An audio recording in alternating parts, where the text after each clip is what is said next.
সকাল থেকে পেটটা চুই চুই করছে রে ভাই। সেই কখন একটা হরিণের বাচ্চা খেলাম। তাতে কি আর এই বিশাল শরীরের খিদে মিটে? আমার আরো মাংস চাই, কাঁচা মাংস। এই চুপ কর তোরা, সারাদিন শুধু খাই খাই। আরে গাধা, আমরা কি এখানে শুধু পেট ভরাতে এসেছি? আমরা এসেছি সুন্দরবন দখল করতে। এখানকার সব পশু আমাদের গোলাম হবে। এই তোরা থামবি, তোদের এই খেচর খেচর শুনে আমার মাঝখানের মাথাটা ধরে গেল। শোন, আমাদের আসল লক্ষ্য হলো ওই বাঘটা, ওই রাজা বাঘ। বাঘ? না বাবা, বাঘের নখ খুব ধারালো হয়, বুঝেছ? ও যদি আমাদের নাকে আঁচড় দেয় তখন তো নাক কেটে যাবে। তার চেয়ে চলো নদীতে গিয়ে আমরা কাঁকড়া ধরে খাই। এই তোর কি মাথায় গোবর ভরা? আমরা হলাম 3 মাথাওয়ালা লাল হায়না। আমাদের চামড়া গন্ডারের চেয়েও শক্ত। বাঘের আচর আমাদের কিছুই করতে পারবে না। তুই এত ভীতু কেন রে? আমি ভীতু নই ভাই, আমি শুধু একটু আর কি, আমি শুধু আমার নাকটাকে খুব ভালোবাসি। সেদিন মৌমাছি কামড়ে দিয়েছিল আমাদের সবাইকে, মনে নেই? আবার মৌমাছির কথা? চুপ কর। শোন আমার প্ল্যান, বাঘটাকে মারতে পারলেই এই জঙ্গল আমাদের। তখন প্রতিদিন হরিণ, বুনো শুয়োর, মহিষ যা খুশি খেতে পারবি, কেউ তোদের বাধা দেবে না। ওহো, সত্যি? যা খুশি তাই খেতে পারবো? আহা, তাহলে তো বাঘটাকে মারতেই হবে। কিন্তু বস, বাঘটা শুনেছি খুব চালাক, শুনেছি ও মানুষের সাথে কথা বলে। মানুষ? মানুষ তো মশা মাছির মতো, এক থাবায় শেষ করে দেব। আজ রাতেই আমরা বাঘের দ্বারায় হামলা করব। তৈরি হয়ে নে তোরা। কি ওখানে গাছের আড়ালে লুকিয়ে আছিস? মানুষের গন্ধ পাচ্ছি, বেরিয়ে আয়। মামা, মামা আমি গৌতম। আমি তো কাঠ কাটতে এসেছিলাম। দোহাই মামা, আমাকে খেও না। আমার গায়ে তো কোনো মাংস নেই, শুধু হাড় আর চামড়া আছে। আমাকে খেয়ে তো তোমার পেট ভরবে না গো। ভয় নেই রে মানুষ, আমি তোকে খেতে আসিনি। আজ সুন্দরবনের রাজার সেই দিন আর নেই রে। আমার নিজের জান নিয়েই তো এখন টানাটানি। সে কি মামা, তুমি হলে বনের রাজা। বাঘের গর্জনে সুন্দরবনের পাতা ঝরে যায়, আর তুমি কিনা ভয় পাচ্ছ? এও সম্ভব? কে দেখালো তোমাকে ভয়? তুই জানিস না গৌতম, জঙ্গলে কি এসেছে জানিস? 3 মাথাওয়ালা হায়না।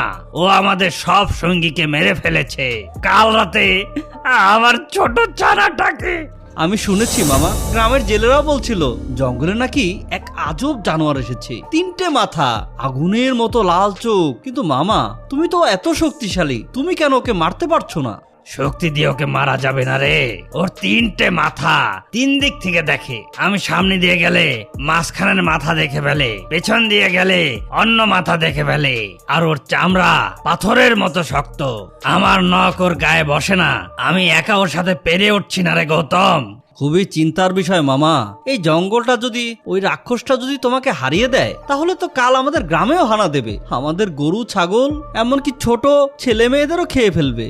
ঠিক বলেছিস ভাগ্নে, ও শুধু পশুই নয়, ও একটা অভিশাপ। কিন্তু একটা উপায় আছে। তোদের মানুষের মাথায় নাকি খুব বুদ্ধি থাকে। তুই কি আমাকে একটু সাহায্য করবি?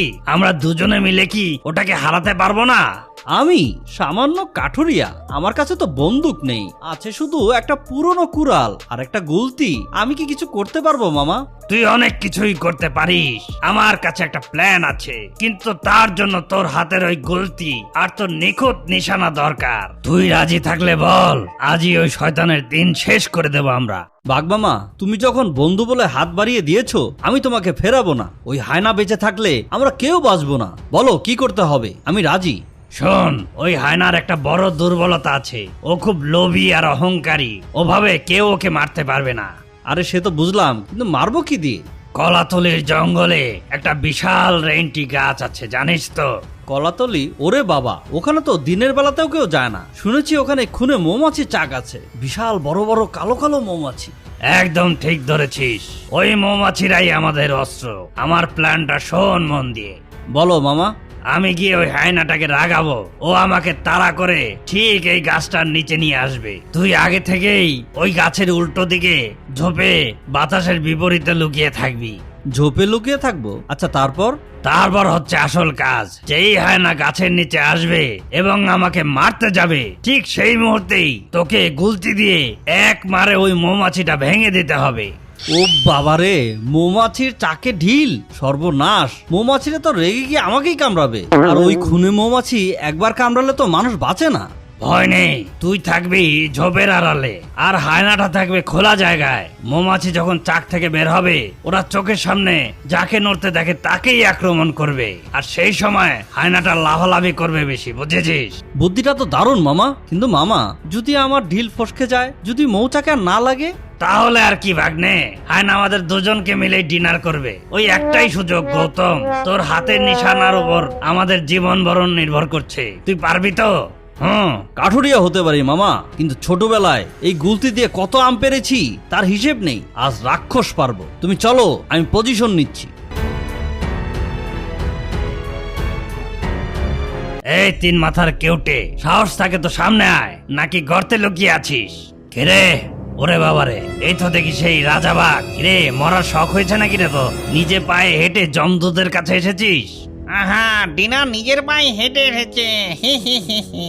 আজ আর কষ্ট করতে হবে না ভাইরা, আজ বাঘের বিরিয়ানি হবে। ওকে আমি খাবো, ওর কলিজাটা আমার চাই, ওর চোখ দুটো আমি চিবিয়ে খাবো। তোদের মতো পচা হায়নার পেটে যাওয়ার চেয়ে মরে যাওয়া ভালো। কিন্তু আমাকে ধরতে পারলে তবেই না খাবি। আয়, যদি দম থাকে আমাকে ধরে দেখা। কি আমাদের অপমান? ধর ওকে, ধর, আজ যেন পালাতে না পারে। থামিস না, দৌড়া, মাংস পালাচ্ছে। হে বিধাতা, আমার হাত না কাঁপে, এই একটাই সুযোগ।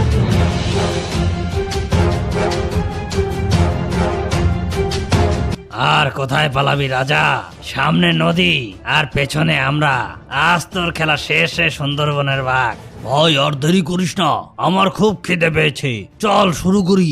আমি ওর ঘাটটা মটকাবো। দাঁড়া দাঁড়া, ওকে একটু ভয় দেখায়।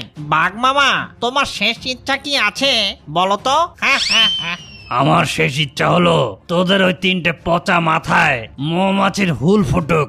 মানে কি বললি? মৌমাছি? এই তো সময়, হে বিধাতা সাহায্য করো। এই দিলাম। এই রে, কিসের শব্দ রে? মাথার উপর কি যেন ঘুরছে। আরে এগুলো তো কালো মৌমাছি। না না, সর্বনাশ! মৌমাছি, খুনে মৌমাছি, পালা পালা! ওরে বাবা রে, কামড় দিল আমার নাক ফুলে গেল রে। ওরে বাবা, চোখে দেখতে পাচ্ছি না। উফ, জ্বলছে, শরীর জ্বলছে। কে আছিস, বাঁচাও। আরে আমার কামড়াচ্ছিস কেন? বাঘটাকে কামড়া। মরে গেলাম। হা হা হা। কিরে, বাঘের মাংস খাবি না নাকি এখন মধু খেতে ইচ্ছে করছে? খা, পেট ভরে খা। ওরে বাবারে, মাগো, আর আসবো না, আর আসবো না। এই চল আমরা পালাই। মামা দেখলে কেমন টোপ লাগিয়েছি, একদম সোজা মাঝখানে। সাব্বাস গৌতম, সাব্বাস! তুই আজ প্রমাণ করে দিলি গায়ের জোরের চেয়ে বুদ্ধি বড়। তুই না থাকলে আজ আমিও বাঁচতাম না রে, এই সুন্দরবনও বাঁচত না। আর তুমি না থাকলে বুদ্ধি কে দিত মামা? আমরা দুজনে মিলে এই কাজটা করলাম। তবে মামা দেখেছো ওই হায়নাটা যে কি দৌড় দিল। ও আর কোনোদিন এই সুন্দরবনে ফিরেও তাকাবে না। শোন গৌতম, আজ থেকে তুই আমার বন্ধু। তুই যখন খুশি এই জঙ্গলে আসবি, কাঠ কাটবি, মধু নিবি। আমার কোনো বাঘ তোকে কেউ কিচ্ছু বলবে না। আমি সবাইকে বলে দেব তুই আমার ভাই। সত্যি বলছো মামা? তাহলে তো আমার আর কোনো ভয় নেই। গ্রামের মানুষকে গিয়ে আজই খবরটা দিয়ে আসি। মানুষ আর বাঘ যে বন্ধু হতে পারে এটা কেউ বিশ্বাস করবে না। যা, বাড়ি ফিরে যা, তোর বাচ্চারা অপেক্ষা করছে। আর হ্যাঁ, সাবধানে যাস, রাত হয়ে আসছে। তুমি ভালো থেকো মামা, আবার দেখা হবে।